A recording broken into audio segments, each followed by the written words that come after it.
લોકસભાની ચૂંટણીની જાહેરાત થઈ ગઈ છે।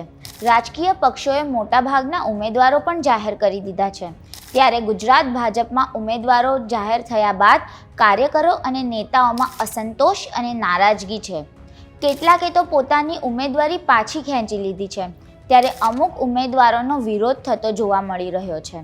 ત્યારે જૂનાગઢમાં પણ રાજેશ ચુડાસમાનો વિરોધ ચાલી રહ્યો છે અને તેને બદલવાની પણ માંગ ઉઠી રહી છે।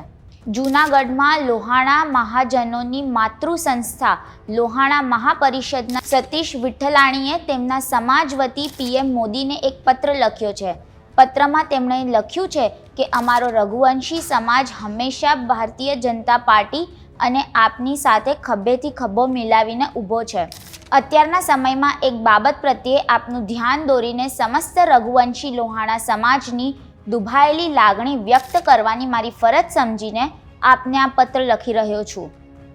તેમણે ઉમેદવાર હટાવવાની માંગ સાથે જણાવ્યું કે ફેબ્રુઆરી 2023માં રઘુવંશી લોહાણા સમાજના સેવાભાવી વેરાવળના ડૉક્ટર અતુલ ચગે આપઘાત કર્યો હતો।